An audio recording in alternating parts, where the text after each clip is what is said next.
Fitbit Charge 5 does not have any buttons on it. So many users wonders how they can turn it on and off and also restart it. In this video, we will show you how to do it easily.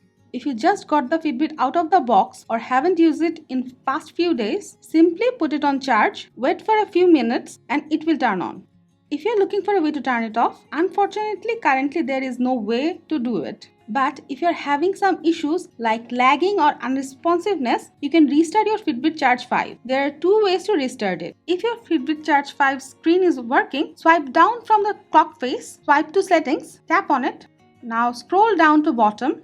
You will see restart device. Tap on it. Now scroll down. You will see restart. Now tap on restart and your Fitbit Charge 5 will take a restart. Now if the Fitbit Charge 5 screen is unresponsive, to give it a force restart, plug it to charge.